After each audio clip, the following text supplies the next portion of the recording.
evolution of the tanks. That's a real tank. Throughout history, men have designed armored vehicles to be used against their enemies on the battlefield. While the first vehicles with the name tank have their roots going back to the World War I, the idea and the concept of the tank goes back all the way to the Middle Ages, where carriages were converted to serve as breakthrough weapons or to transport valuable goods. Some of these carriages would be classed as siege units instead of tanks. That's because of the elements that makes a tank, like its propulsion and firepower, were not yet sufficient in those days.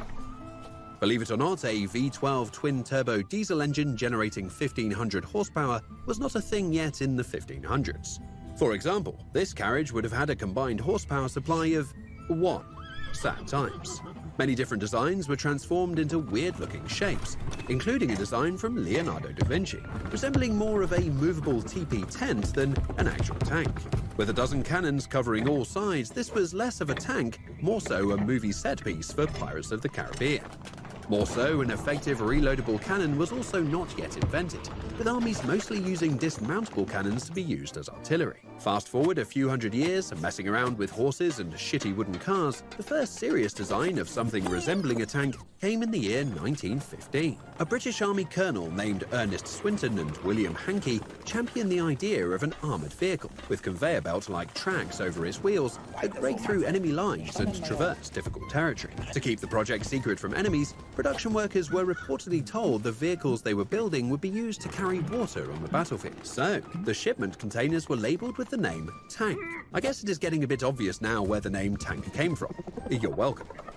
The first tank prototype was getting the name Little Willie. Yes, a very well-suited name that just shouts out fear, chaos, and destruction. Little Willie was slow, broke down easily, and was bad in crossing trenches, which was a pretty fundamental issue in World War I. By 1916, Little Willie was followed by Big Willie, which had similar issues. Nevertheless, people saw its potential, so further improvements were made on the design of the Big Willie Mark I. This resulted in the first successful Forsen. large-scale tank maneuver during the war, with 400 How's tanks the new capturing clone 8,000 going? German troops I don't think and you more really than care. 100 field guns.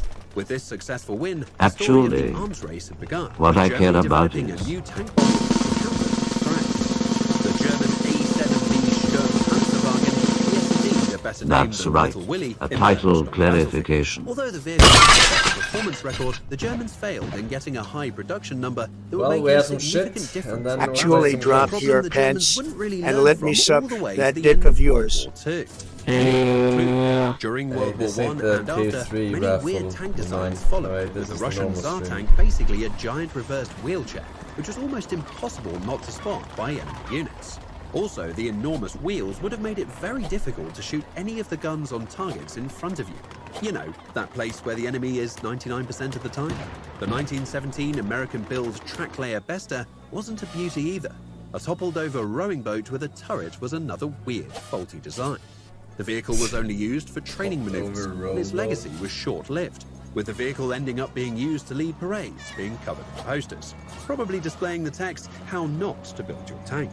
With the outbreak of World War II, the most prominent tank-producing nations being the UK, Russia, Italy, Japan, Germany, and the US joining later in the war, all had very different approaches on their tank designs. The Italian and Japanese tanks were among the worst of the bunch. If you don't agree, yes, you can leave a comment down below. And no, we will of course not read it.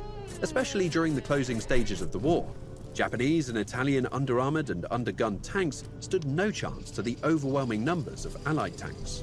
Hell yeah! The Germans did a better job engineering their tanks, but as mentioned earlier in this video, had problems over-engineering their tanks and could not keep up with the mass production. Simpler tanks like the M4 Sherman and the Russian T-34 tank. The tank-producing capabilities of the US... Alright, thank you very much for the information, but we have to move on a bit.